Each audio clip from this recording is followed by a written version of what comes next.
Hello बच्चों। तो आज हम क्लास 10th के हिंदी की कृतिका चैप्टर 3 का एक क्वेश्चन आंसर लेके आए हैं, जिसका नाम था सना सना हाथ जोड़ी। तो उस चैप्टर के मैं क्वेश्चन आंसर करा रही हूँ आपको। मैंने जो चैप्टर है वो दो पार्ट्स में अलग करा दिया है, तो आप उसकी वीडियो पहले देखा ना, उसके बाद आप भले ही क्वेश्चन आंसर कर लेना। तो इसके क्वेश्चन आंसर हम कराते हैं, तो इसकी शुरुआत हम करते हैं पहले वाले क्वेश्चन से। यहाँ हम इस कलर को चूज कर लेते हैं और बताते हैं, और आप इसके क्वेश्चन आंसर को लिखते जाइए अगर आपको। तो यहाँ क्या है? झिलमिलाते झिलमिलाते सितारों की रोशनी में नहाया गंतुक लेखिका को किस तरह सम्मोहित कर रहा था? इसका उत्तर क्या, मतलब इसका क्वेश्चन में पूछा था कि जो वहां पे उन्होंने झिलमिलाते सितारों की रोशनी देखी थी, उसे ऐसा लग रहा था कि जो गंतुक शहर है उसमें नहा लिया है, तो उससे वो उनको क्या सम्मोहित कर रहा था, मतलब हिप्नोटाइज क्या कर रहा था उनको। तो उनको क्या कर रहा था, ये तो अपने वहां से ही लिख लें क्वेश्चन में से। झिलमिलाते सितारों की रोशनी में नहाया गंतुक लेखिका के मन में सम्मोहन जगा रहा था। इस सुंदरता ने उस पर ऐसा जादू कर दिया था कि उसे सब कुछ ठहरा हुआ सा और अर्थहीन सा लग रहा था। मतलब जब उन्होंने जो गंतुक शहर की सुंदरता को देखा ना, तो उन्हें ऐसा लग रहा था जैसे कि उनकी उसकी सुंदरता ने उन पे कोई जादू कर दिया हो, और उन्हें ऐसा लग रहा था कि सब कुछ ठहर सा गया है, सब कुछ अर्थहीन है, किसी का कोई अर्थ नहीं है, सब कुछ शांत है, और उसके भीतर बाहर जैसे एक शून्य सा व्याप्त हो गया था। मतलब लेखिका को ऐसा लग रहा था कि उनके अंदर बाहर सब कुछ शून्य है, सब शून्य मीन्स जीरो, कुछ भी नहीं है उनके अंदर बाहर। सब कुछ उनके मन में द्वेष, विचार, गंदे विचार, सब कुछ उनके खत्म हो गए। उनको ऐसा लगने लगा था। अब हम दूसरा क्वेश्चन करते हैं। गन ये क्वेश्चन है, गंतोक को मेहनतकश बादशाहों का शहर क्यों कहा गया है? तो इसका आंसर ये है कि गंतोक को ऐसा क्यों कहा गया कि मेहनतकश बादशाहों का शहर क्यों कहा गया है? ये किताब के बीच में से लिया गई लाइन है। वहां से उन्होंने ये लाइन उठाई है, मेहनतकश बादशाहों का शहर क्यों कहा गया था गंतोक को। तो गंतोक एक ऐसा पर्वतीय स्थल है। गंतोक कैसा था? पर्वत पे था। तो पर्वतीय स्थल है, जिसे वहां के मेहनतकश लोगों ने अपनी मेहनत से सुरम्य बना दिया है। वहाँ सुबह, शाम, रात सब कुछ सुंदर प्रतीत होता है। यहाँ के निवासी भरपूर परिश्रम करते हैं, इसलिए गंतोक को मेहनतकश बादशाहों का शहर कहा गया। मतलब क्यों? गंतोक एक ऐसा शहर है जहाँ पे गंतोक मतलब पर्वतीय स्थल पे था। मतलब सिक्किम पर्वत में था, तो गंतोक है वो पर्वतीय स्थल पे था। और जहाँ के पर्वत वाले जो लोग होते हैं वो बहुत ही मेहनतकश लोग होते हैं। वो और अपनी मेहनत वो हमेशा मैदानी इलाकों की तरह एकदम आलसी टाइप से नहीं होते, वो बहुत ज़्यादा मेहनती होते हैं। और उन्होंने अपनी मेहनत से वो गंतुक को सुंदर बनाया, वहाँ गंदगी नहीं फैलाते हैं वो लोग। वहाँ वहाँ सुबह, शाम, रात सब कुछ सुंदर प्रतीत होता है। वहाँ की सुबह, शाम, रात सब सुंदर है। यहाँ के निवासी भरपूर परिश्रम करते हैं, बहुत सारी मेहनत करते हैं यहाँ के निवासी, इसलिए गंतुक को मेहनत का बादशाहों का शहर कहा गया है। यही क्वेश्चन। ठीक है, अब यहाँ अपन इस चैप्टर को करते हैं क्वेश्चन नंबर 3। कभी-कभी श्वेत तो कभी-कभी रंगीन पताका फहराना किन-किन अवसरों की ओर संकेत करता है? अब ये था कि जब ये भी लाइन वहीं से ली गई है चैप्टर से, जिसमें कहा गया कि उस चैप्टर में बताया गया कि श्वेत पताकाएँ क्यों फहराई जाती थी और रंगीन पताकाएँ क्यों फहराई जाती थी। तो इसके बारे में मैंने चैप्टर में बताया। तो इसमें आंसर है, श्वेत पताकाएँ किसी बुद्धिस्ट की मृत्यु पर फहराई जाती हैं। जो श्वेत पताकाएँ मतलब व्हाइट वाली पताकाएँ होती है सफेद कलर की, वो कब फहराई जाती थी? जब किसी बुद्धिस्ट की मृत्यु हो जाती थी। और किस लिए फहराई जाती थी? जिससे कि जो बुद्धिस्ट की मृत्यु हुई है उसको आत्मा को शांति मिले। और वो कहाँ फहराई जाती थी? जो नगर के बाहर वीरान, मतलब वीरान में तो खाली स्थान जहाँ पे कुछ होता नहीं था, वीरान स्थान पर फहराई जाती थी, और उनपे कुछ मंत्र लिखे जाते थे। 108 पताका फहराई जाती थी, और उन्हें कभी उतारा नहीं जाता था, वो अपने आप ही नष्ट हो जाती, धीरे धीरे अपने आप नष्ट हो जाती थी। और जब रंगीन पताकाएँ कब फहराई जाती थी? रंगीन पताकाएँ किसी शुभ कार्य के आरंभ करने से पहले फहराई जाती थी। सबके यहाँ अपने-अपने ट्रेडिशन होते हैं वैसे। अब हम चौथा क्वेश्चन करते हैं। ये है, जितेन नार्गे ने लेखिका को सिक्किम की प्रकृति, वहाँ की भौगोलिक स्थिति एवं वन्य जीवन के बारे में क्या-क्या महत्वपूर्ण जानकारियाँ लिखी। मतलब उसने वहाँ की भौगोलिक स्थिति, प्रकृति कैसी है, जन्य जीवन के बारे में क्या-क्या महत्वपूर्ण जानकारी दी, उनको लिखना है। तो जितिन ने लेखिका को अच्छे गाइड की तरह सिक्किमी की मनोहरी प्राकृतिक छटा, सिक्किम की भौगोलिक स्थिति और वहाँ के वन्य जीवन की जानकारियाँ इस प्रकार दी। उन्होंने क्या-क्या जानकारी दी गाइड ने, वो अपन को लिखनी है। तो जो उसने जो गाइड ने बताया था, उसने बताया था सिक्किम से गंगटोक से लेकर युमथांग तक तरह-तरह के फूल हैं, फूलों से लदी वादियाँ हैं। उन्होंने कहा था कि गंतोक से लेकर युमथांग तक बीच में तरह-तरह के फूल मिलेंगे और तरह-तरह की फूलों से लदी वादियाँ मिलेंगी। और उन्हें अगला बताया था शांत और अहिंसा के मंत्र लिखी हुई उन्होंने पत्रिकाओं को प पताकाओं के बारे में बताया था कि सफ़ेद पताकाएँ मिलेंगी, वो किसी की मृत्यु पर लगाई है बुद्धिस्ट की मृत्यु पर लगाई जाती है, रंगीन पताकाएँ लगाई जाती हैं, वो किसी के नए कार्य शुरू करने से पहले लगाते हैं। और उसने ये भी बताया था कवि लॉन्ग स्टॉक यहाँ उन्होंने बताया था कि गाइड फ़िल्म की शूटिंग हुई थी जगह पे और उन्होंने धर्मचक्र और प्रेयर व्हील के बारे में बताया था और उन्होंने बताया था कि इसको इसको घुमाने से सारे पाप धुल जाते हैं। और उन्होंने ये भी बताया था कि यह पहाड़ी इलाका है, यहाँ कोई भी चिकना चर्बीला आदमी नहीं मिलता। उनका कहने का मतलब होता है कि जो पहाड़ी इलाके के जो लोग होते हैं ना, वो मतलब बहुत मेहनत करते हैं। वो मैदानी इलाकों की तरह लोगों की तरह नहीं है कि खाए-पिए बैठे रहो सोफ़ा पे और ऐसे मोटा पेट बाहर निकलता जा रहा है। तो इस तरीके के आदमी पहाड़ी इलाकों पे नहीं मिलते हैं क्योंकि वहाँ मेहनत करनी पड़ती है। नार्गे ने उत्साहित होकर कटाव के बारे में बताया। नार्गे ने ये भी बताया था ना कि जो कटाव है उसे हिंदुस्तान का स्विट्ज़रलैंड भी कहा जाता है क्योंकि वहाँ बर्फ गिरती है। युमथांग की घाटियों के बारे में बताया कि बस 15 दिनों में ही देखिएगा पूरी घाटी फूलों से इस कदर भर जाएगी कि लगेगा फूलों की सेज रखी हो। मतलब उन्होंने युमथांग के बारे में बताया कि प जब लेखिका गई थी उसके 15 वो बता रहा था कि 15 दिन बाद ऐसा हो जाएगा कि यहाँ पे ऐसा लगेगा पूरी फूलों की पूरी पूरी घाटी है ना वो फूलों से भर जाएगी। अब न करते हैं कि लॉन्ग स्टॉक में घूमते हुए चक्र को देखकर लेखिका को पूरे भारत की आत्मा एक सी क्यों दिखाई दी। लोग लॉन्ग स्टॉक में घूमते हुए चक्र को देखकर लेखिका ने उसके बारे में पूछा तो पता चला कि धर्म चक्र है और इसे घुमाने पर सारे पाप धुल जाते हैं। जितेन की यह बात सुनकर लेखिका को ध्यान आया कि पूरे भारत की आत्मा एक ही है। मैं तो उन्होंने मतलब क्या बताया कि उसने बताया था कि ये जो जो वहाँ पे प्रेयर व्हील है ना उसको घुमाने से क्या होता है कि सारे पाप धुल जाते हैं। तो लेखिका को लगा कि यहाँ के लोग भी सोचते हैं कि प्रेयर व्हील घुमाने से सारे पाप धुल जाते हैं और ऐसा ही सोचते हैं कि मैदानी इलाके के लोग ऐसे ही दक्षिण भारत के लोग सोचते थे। बस पूरी इंडिया मतलब पूरे भारत के लोग ही ऐसे ही सोचते हैं कि ये करने से पाप धुल जाते हैं ऐसे करके। तो इस तरीके से वो कहते हैं कि पूरे भारत की आत्मा एक ही है। तो जितेन की बात से लेखिका को ध्यान आया कि पूरे भारत की आत्मा एक ही है। मैदानी क्षेत्रों के में गंगा के विषय में भी ऐसी धारणा है। उसे लगा कि पूरे भारत की आत्मा एक सी है। सारी वैज्ञानिक प्रगति के बावजूद कितनी खोज हो चुकी है, फिर उसके बाद भी लोगों में आज भी अंधविश्वास है, पाप पुण्य की अवधारणा अभी भी है। और जितिन नार्गे की गाइड की भूमिका के बारे में विचार करते हुए लिखिए कि एक कुशल गाइड में क्या गुण होते हैं? जितिन नार्गे की भूमिका को लिखते हुए बताना कि कुशल गाइड के क्या-क्या गुण होते हैं? तो जितिन नार्गे लेखिका का ड्राइवर कम गाइड ज़्यादा था। वह नेपाल से कुछ दिन पहले ही आया था, जिसे नेपाल और सिक्किम की अच्छी जानकारी थी। क्षेत्र से सुपरिचित था और वह ड्राइवर के साथ-साथ गाइड का कार्य कर रहा था। उसमें प्राय गाइड के वे सभी गुण विद्यमान थे जो अपेक्षित होते हैं। उसमें देखो क्या-क्या गुण थे उसके बारे में, एक अच्छे गाइड में क्या-क्या गुण होने चाहिए उसके बारे में बताया। अब यहाँ है, एक कुशल गाइड में उस स्थान की भौगोलिक, प्राकृतिक और सामाजिक जानकारी होनी चाहिए। वह नार्गे में सम्यक रूप में थी। मतलब एक गाइड के लिए सबसे ज़रूरी चीज़ है कि वो जिस जगह को दिखा रहा है, उसके बारे में उसको अच्छी जानकारी होनी चाहिए। भौगोलिक भी होनी चाहिए, प्राकृतिक होनी चाहिए, सामाजिक होनी चाहिए, सांस्कृतिक भी होनी चाहिए। हाँ, दूसरा है कि गाइड के साथ-साथ आगे ड्राइवर भी था और वहाँ वहाँ रुकना है, कहाँ रुकना है, यह निर्णय वह स्वयं ही करने में समर्थ समर्थ था। यहाँ था ठीक है, था कर लेना। उसे कुछ सलाह देने की आवश्यकता नहीं होती है। मतलब आगे को क्या था कि उस वो ड्राइवर भी था तो उसे अच्छे से पता था कि कहाँ पे रुकना है, क्या वह अपने निर्णय स्वयं लेता था कि उसे पता था कि यहाँ इतना रुकेंगे, इतना चलेंगे तो जल्दी पहुँच जाएँगे, ये सब उसे पता था। तो उसे किसी और की एडवाइस लेने की कोई ज़रूरत नहीं थी। अब थर्ड है कि गाइड में सैलानियों को प्रभावित करने की रोचक शैली होनी चाहिए जो उसमें थी। और वह अपनी वाक्पटुता से लेखिका को प्रभावित करता था जैसे मैडम यह धर्म चक्र है, प्रेयर व्हील है, इसको घुमाने से सारे पाप धुल जाते हैं। मतलब वो हर चीज़ के बारे में इतने रोचक तरीके से बता रहा है, इंटरेस्टिंग तरीके से बता रहा है कि लेखिका का ध्यान भी उस तरफ जाता है। इसी तरीके एक गाइड को होना चाहिए कि वो अपनी जो बात है उसको रोचक तरीके से कह सके जिससे कि लोगों का ध्यान उसकी तरफ अट्रैक्ट हो। क्वेश्चन में इसका ये चौथा पॉइंट है। एक सुएग गाइड क्षेत्र के जनजीवन की गतिविधियों की भी जानकारी रखता है। वह संवेदनशील भी होता है। मतलब उसको लोगों के बारे में भी पता होता है कि उनकी गतिविधियों के बारे में लोग क्या-क्या एक्टिविटीज़ करते हैं उसके बारे में उसे सब पता होता है। उससे रिलेटेड फैक्ट वो लोगों को बताता है तो लोग अट्रैक्ट होते हैं उसकी तरफ, आकर्षित होते हैं। अब है कि वह पर्यटकों में इतना घुल मिल जाता है कि स्वयं गाने के साथ नाच उठता है और सैलानी भी नाच उठते हैं। इस तरह के आत्मीय संबंध बना लेता है। मतलब गाइड के अंदर मतलब ये भी जैसे कि नार्गे के साथ था ना कि वो उनके साथ एकदम घुल मिल गया था जब वो डांस कर रहे थे। आग लगा के चारों तरफ उसके डांस कर रहे थे तो उनके साथ वो भी नाच रहा था। तो मतलब इसी तरीके से उसने अपने आत्मीय संबंध बना ली थी मतलब एक-दूसरे से जुड़ गया था, फ्रेंडशिप कर ली थी। तो उसी तरीके से जो गाइड है उसका बिहेवियर एक फ्रेंड की तरह होना चाहिए। फ्रेंड मतलब एकदम स्ट्रिक्ट मतलब ऐसे स्ट्रिक्ट वाला नहीं कि हम किसी से बातचीत ज़्यादा नहीं करेंगे ये वो। तो लेकिन वो अटैच हो गया था लोगों से। तो ये क्या है कि कुशल गाइड बट होता है वह अपनी वाक्पटुता से पर्यटन स्थलों के प्रति जिज्ञासा बनाए रखता है। पताकाओं के बारे में महत्वपूर्ण जानकारी देकर नागरिक उस स्थान को महत्व बढ़ा देता है। मतलब ये अपनी जो बोलने में एकदम क्लैरिटी होनी चाहिए जिससे कि लोगों का ध्यान अपनी तरफ आकर्षित हो और वो हर चीज़ को इंटरेस्टिंग तरीके से बता रहा था। इस तरीके से कि पताका क्यों फहराई जाती है, इसके पीछे क्या रीज़न होता है, सारी जानकारी दे रहा था। इसी तरीके से एक गाइड में ये सारी विशेषताएँ होनी चाहिए, जो कि नार्गे में थी। अब हम अगला क्वेश्चन करते हैं। इस यात्रा वृत्तांत में लेखिका ने हिमालय के जिन-जिन रूपों का चित्र खींचा है, उन्हें अपने शब्दों में लिखिए। मतलब ये यात्रा वृत्तांत था ना, तो इसमें लेखिका ने हिमालय के बारे में जिस-जिस चीज़ के बारे में बताया, वो अपने अपने शब्दों में लिखना है तुम्हें। तो इस यात्रा वृत्तांत में लेखिका ने हिमालय के पल-पल परिवर्तित होते रूप को देखा। मतलब उन्होंने हिमालय के बारे में बताया था कि कैसे हिमालय पल-पल बदल रहा था, जैसे-जैसे उसके पास जा रही थी, कैसे-कैसे वो बड़ा होता जा रहा था, कैसे वो बड़ा विशालकाय होता जा रहा था। छोटी-छोटी पहाड़ियाँ कैसे अब बड़ी-बड़ी में बदलने लगी थी, घाटियाँ कैसे बहुत ज़्यादा गहरी-गहरी थी, वादियाँ चौड़ी होने लगती थी जब उनके पास जाने लगती थी, रंग-बिरंगे फूल थे वहाँ पे। जो भी तुमने उस कहानी में पढ़ा है, इस पे लिखा है। करते हैं।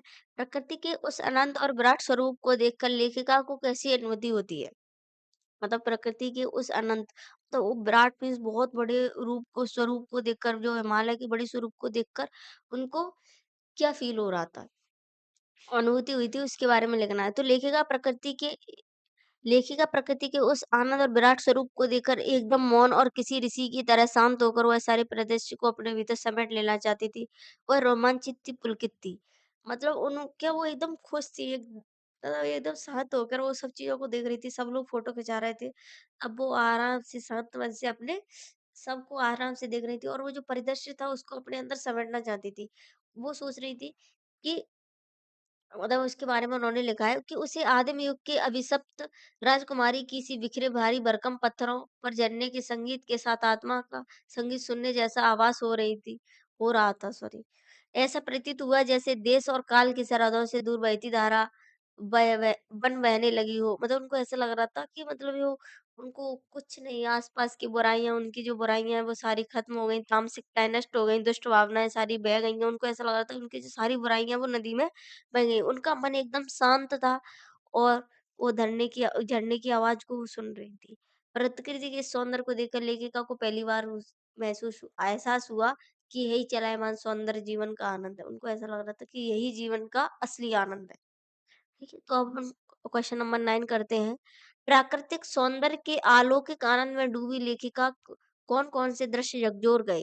मतलब वो जो अलौकिक जो आनंद में जब वो डूबी हुई तो लेखिका के मन में कौन-कौन से दृश्य थे, कौन-कौन से जो सीन थे वो उनके आत्मा को झकझोर रहे थे।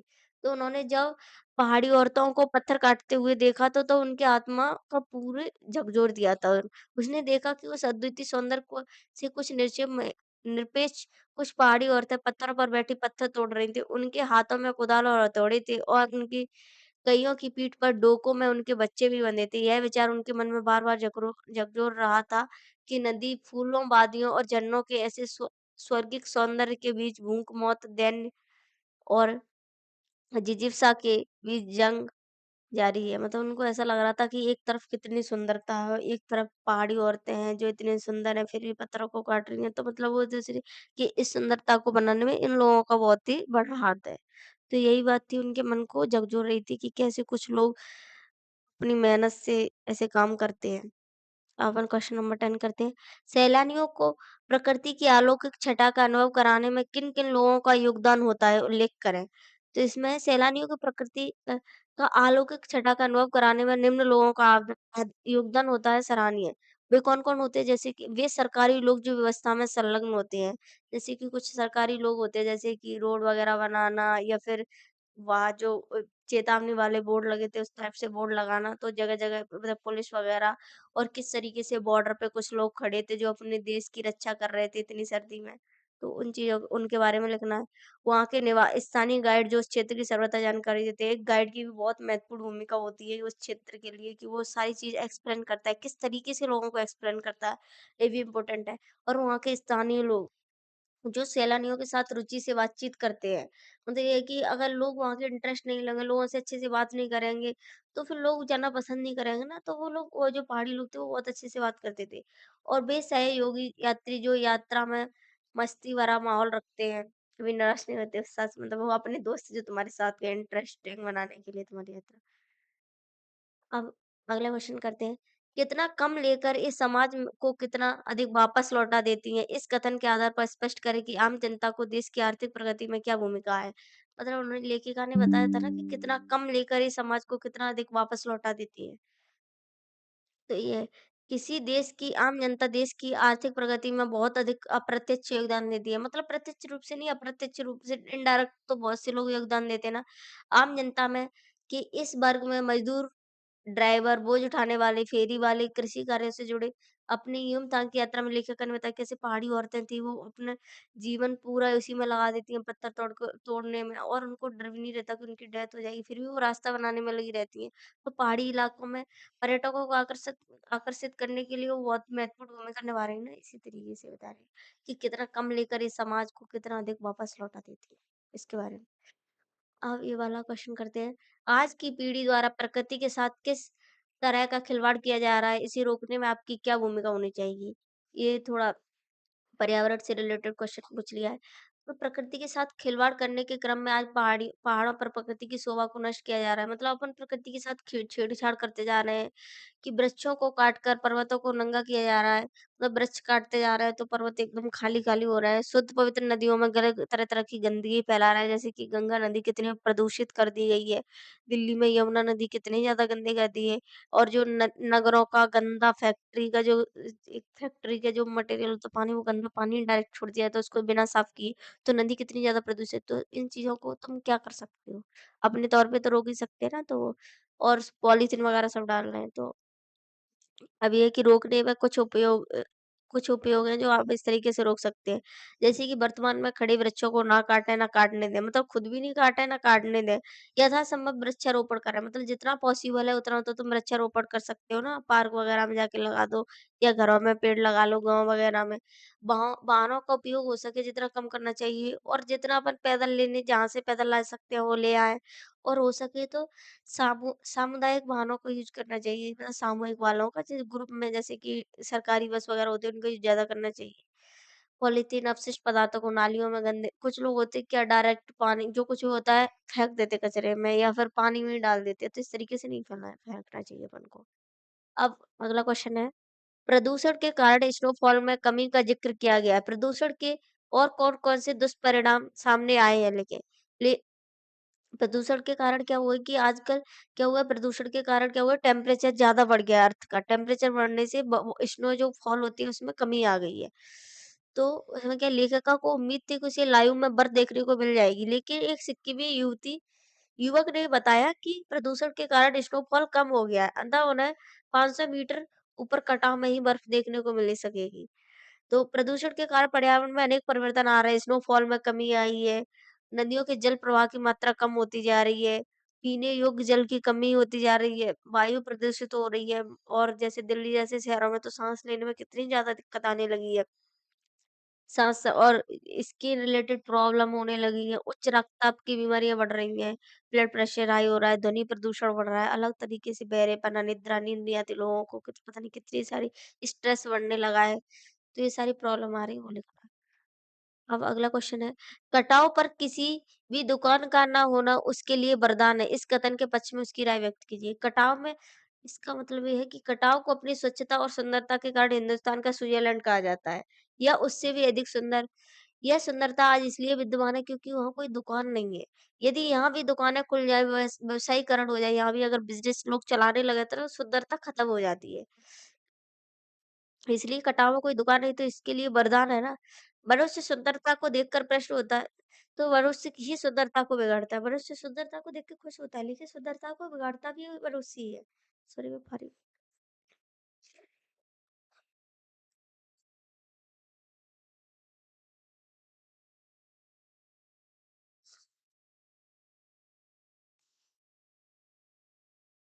मनुष्य सुंदरता को देख के खुश होता है, लेकिन सुंदरता को बिगाड़ने वाला कौन है? सुंदरता को बिगाड़ता भी तो इंसान ही है ना। अपनी ज़िम्मेदारी का अपन पालन अच्छे से नहीं करते, जो कचरा होता है उसको डायरेक्ट ऐसे ही कहीं घूमने जाते हैं तो वहीं फेंक आते हैं। अपन सोचते नहीं है कि ये चीज़ कितनी खराब हो रही है। तो इसी तरीके से अगर कटाव में उसका दुकानें नहीं है तो उसके लिए अच्छा है, क्योंकि ना दुकान से लोग सामान खरीदेंगे, ना वहाँ पे फेंकेंगे। तो ये उसके लिए वरदान ही है ना। ठीक है। अब अगला क्वेश्चन करते हैं, प्रकृति ने जल संचय की व्यवस्था पे किस प्रकार की है? वो जो लेखिका है ना, तो उसकी जो फ्रेंड थी मड़ी, उसने वो इस बारे में सोच रही थी कि प्रकृति ने जल संचय की व्यवस्था किस प्रकार की है। कैसे कि सर्दियों में जैसे पानी की कम ज़रूरत होती है कि तो कैसे वो बर्फ के रूप में शिखरों मतलब पर्वतों के ऊपर जम जाती है। लेकिन गर्मियों में जैसे अपन को पानी की ज़रूरत होती है, तो कैसे जो बर्फ होती है वो पिघल के अपनी ज़रूरतों को पूरा करती है, नदियों में बह के आती है, फिर उससे जल जल की आपूर्ति होती है। तो इस तरीके से वो बताती है। अगला क्वेश्चन है, देश की सीमा पर बैठे फौजी किस तरह की कठिनाइयों से जूझते हैं, उनके प्रति हमारा क्या उत्तरदायित्व है? देश की सीमाओं पर बैठे फौजी उन सभी विषमताओं से जूझते हैं जो सामान्य जनजीवन के लिए अति कठिन है। मतलब कड़कड़ाती ठंड होती है, माइनस डिग्री सेल्सियस में अपना टेम्परेचर होता है। उस टाइम पे भी जब पेट्रोल के अलावा सब कुछ जमने लगता है, उस टाइम पे भी जो अपने फौजी है वो देश की सीमा पे तैनात रहते हैं। गर्मियों में कितनी गर्मी पड़ती है रेगिस्तान में, तब भी वो अपनी ज़रूरतों को पूरा कर रहा है, बॉर्डर पे खड़े हैं, अपन तो घर में अपने आराम से सो रहे हैं, लेकिन वो वहाँ पे खड़े-खड़े अपने लिए लड़ रहे हैं। तो इससे हमारा भी दायित्व बनता है कि हम तो अपना कुछ नहीं तो अपने थोड़ा आस-पास की सफाई वगैरह तो बना के रख सकते हैं। पर्यावरण के लिए केवल इतना तो कर सकते हैं ना, हम उनका सम्मान करें, उन्हें देश की प्रतिष्ठा और गौरव को अक्षुण्ण रखने में महारथी के रूप में आदर दें, उनको रिस्पेक्ट करनी चाहिए हमें, उनके परिवार को रिस्पेक्ट करनी चाहिए। तो ये सब है।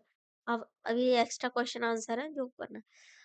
अब रात के सम्मोहन में डूबी लेखिका अपने बाहर-भीतर एक शून्यता की स्थिति महसूस कर रही थी। लेखिका ऐसी स्थिति में से कब और कैसे मुक्त हुई? लेखिका थी, तो वो उन्हें सम्मोहित कैसे लग रहा था? तो उन्होंने क्या वो उनके अंदर-बाहर पूरा शांति हो गई थी, मतलब शांत और मतलब उन्हें ऐसी शांति हुई, उनकी जो मन की बुराइयाँ थी, वो सारी बह गई थी।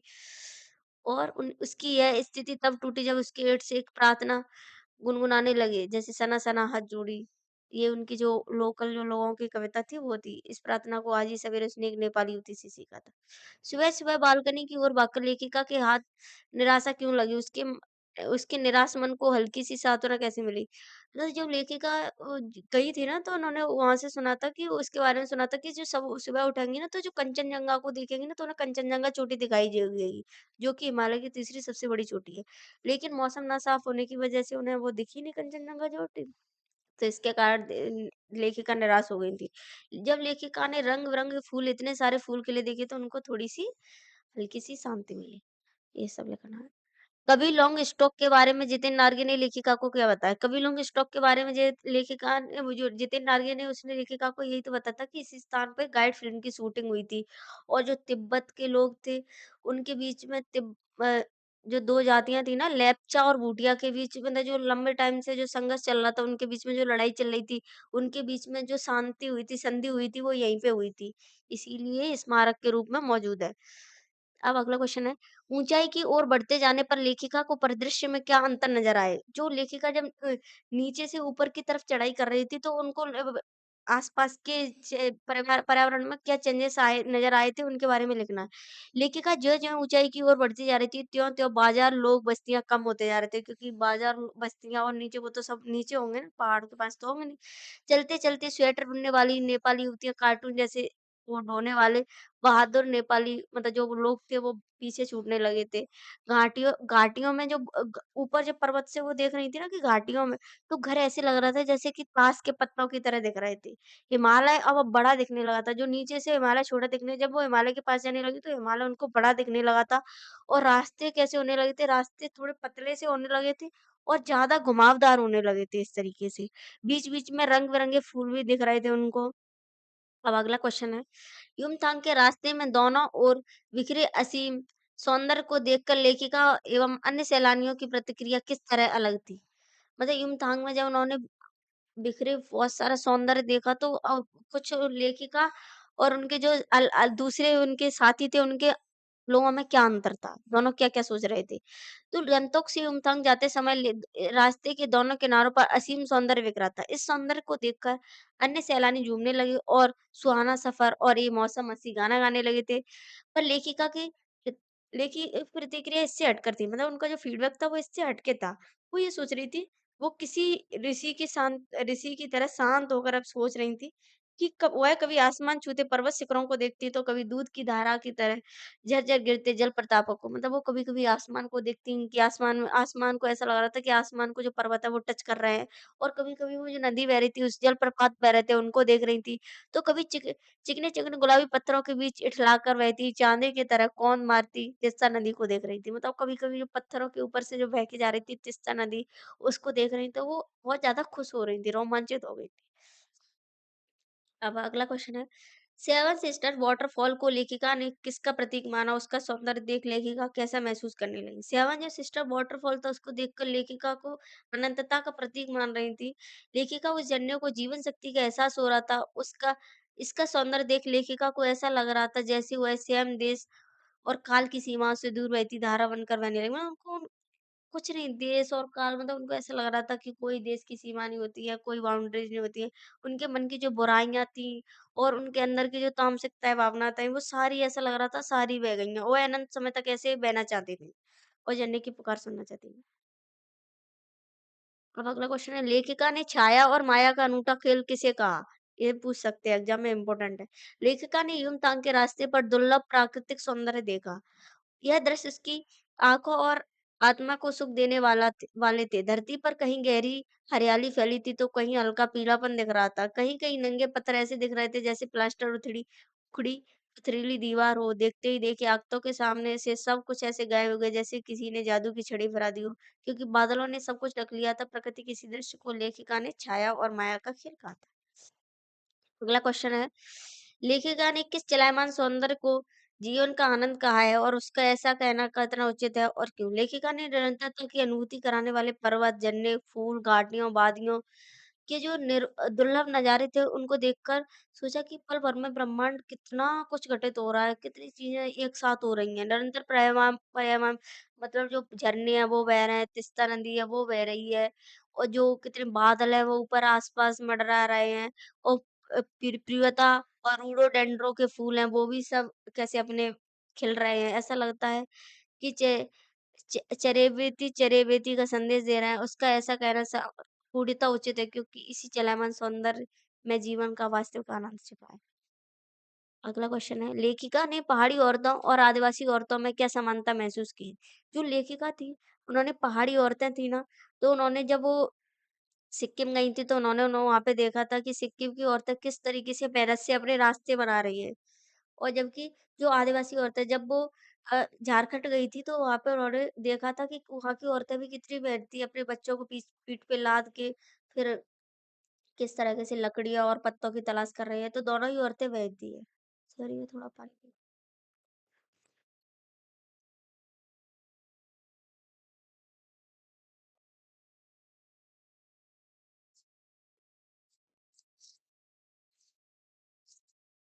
अब अपन अगला क्वेश्चन करते हैं। पहाड़ के निवासियों का जीवन परिश्रम पूर्ण एवं कठोर होता है। सो उदाहरण सहित स्पष्ट कीजिए। मतलब बताना कि पहाड़ के लोगों का जीवन कैसे कठिन होता है और उसका एक एग्जाम्पल भी देना है। ठीक है? पहाड़ के निवासी परिश्रम करते हुए कठिन जीवन जीते हैं। उन्हें अपनी रोजी-रोटी के लिए इतना कठिन परिश्रम करना पड़ता है कि कोई बरवाला नहीं दिखता है। मतलब वो बहुत ज़्यादा कठिन जीवन करते हैं क्योंकि उन्हें हर चीज़ लेने के लिए कितना ऊपर चढ़ना पड़ता है। उन वहाँ की औरतें हैं वो सुबह-शाम तक गाय चराती हैं और भारी भरकम लकड़ी उठा-उठा के लाती हैं और जो बच्चे हैं वो भी कितनी ज़्यादा मेहनत करते हैं, कितनी दूर-दूर घाटियों में पढ़ने जाते हैं। वहाँ आस-पास बहुत दूर-दूर स्कूल होते हैं। ऐसे अपने और कोई बस नहीं चलती बच्चों को लाने के लिए। तो इस तरीके से वहाँ के लोग बहुत मेहनती होते हैं। अब है मूल्यप्रक प्रश्न है इसमें, गर्मियों में बर्फ शिलाएँ पिघलकर हमारी प्यास बुझाती हैं, ऐसा लेखिका की सहेली ने किस संदर्भ में कहा? बुढ़ापे में बढ़ते जल प्रदूषण को दूर करने के लिए आप क्या-क्या करना चाहेंगे? इसके बारे में तो मैंने बताया था ना कि किस तरीके से जो अ, गर्मियों में कैसे जो बर्फ जमी हुई है वो पिघलने लगती है तो वो फिर लोगों की प्यास को बुझाती है और सर्दियों में कैसे वो बर्फ जम जाती है। तो अपन उसको क्या-क्या उपाय कर सकते हैं, नदियों, झीलों को तालाबों में प्रदूषित ना करें, उनकी गंदगी ना फैलाएँ, लोगों को जागरूक करें, फैक्ट्रियों में जो रसायन युक्त जो केमिकल्स वगैरह उनको साफ करके डालना चाहिए। पूजा वगैरह को लोग पूजा-पाठ के नाम पे पता नहीं कितना गंदगी करते हैं नदियों में। दीपक वगैरह पता नहीं कितना घी वगैरह कितना डालते रहते हैं। कपड़े-वपड़े जो भी कुछ पूजा का होता है सारा नदी में फेंक देते हैं। तो इस तरीके से गंदगी नहीं करनी चाहिए। और जल स्रोतों के निकट गंदगी ना फैलाने का अनुरोध। मतलब तुम क्या-क्या कर सकते हो अपने लेवल पे वो बताना। जाने कितना ऋण होगा ये वाला क्वेश्चन। जाने कितना ऋण है हम पर इन नदियों का, लेखिका ने ऐसा क्यों कहा? इन नदियों का ऋण चुकाने के लिए आप क्या-क्या करना चाहेंगे? नदियों का हम पर ऋण होने पर भी हमारी आस्था इनके लिए घातक सिद्ध हो रही है कैसे? अब हिंदू धर्म में ऐसा है ना कि नदियों के लिए लोगों के अंदर ज़्यादा वो है ना पूजा पाठ की, नदियाँ हमारी माता होती है, लेकिन फिर भी अपन इसमें गंदा करते ही है। तो उनका हम पर ऋण है ना क्योंकि हम अब नदियों से अपनी बहुत सारी ज़रूरतों को पूरा करते हैं, जैसे कि खेतों में पानी देना है तो उसके लिए लेते हैं और पानी बहुत मतलब पानी की पूर्ति करती है नदियाँ। और लेकिन फिर भी लोग इसको गंदा कर रहे हैं, लाशें तक जलाते हैं, कचरा फेंक देते हैं सारा। तो इस तरीके से फिर बताना है कि अपन इसको रोक कैसे सकते हैं, तो ये पॉइंट है कुछ। कर लेना। अब ये है, साना-साना हाथ जोड़ी पाठ में कहा गया है कि कटाव पर किसी दुकान का ना होना वरदान है, ऐसा क्यों कहा गया है?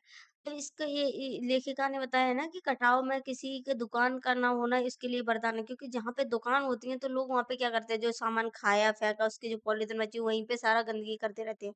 तो इस तरीके से कटाव में तो कोई दुकान नहीं थी तो ये इसके लिए वरदान है ना क्योंकि अगर और जैसे कि और कटाव में बर्फ गिर रही थी, जबकि वहाँ पे जो और दूसरी जगह गए थे तो वहाँ पे बर्फ नहीं गिर रही थी। तो वो टेम्परेचर बढ़ने के कारण नहीं था, तो उसका वो लेखिका ने बताया कि वहाँ पे कोई दुकान नहीं थी, इसलिए वो उनके लिए एक वरदान भी था कटाव के लिए। अब ये है कि देश की सीमा पर बैठे फौजी कई तरह से कठिनाइयों का मुकाबला करते हैं। सैनिकों के जीवन में किन-किन मूल्यों को अपनाया जा सकता है? ये तो था। ये क्वेश्चन ये रहा, आप इसको स्क्रीनशॉट ले सकते हैं और यहाँ मेरे सारे क्वेश्चन खत्म होते हैं और इसी तरीके के अगर आपको ये चैप्टर के क्वेश्चन आंसर अच्छे लगेंगे तो हम दूसरे चैप्टर्स के भी क्वेश्चन आंसर लेके आएँगे और इस चैप्टर के मैं वन वर्ड वगैरह वाले भी क्वेश्चन भी आपको नई वीडियो में बताऊँगी। इस चैप्टर को आपको पूरा देखना है, डिटेल में पढ़ना है, तो इस चैप्टर को मैंने 2 पार्ट्स में पढ़ाया है, तो आप उसको मेरे यूट्यूब चैनल पे इसी यूट्यूब चैनल पे जाके देख सकते हैं। थैंक यू, ये वीडियो इतना देखने के लिए, धन्यवाद।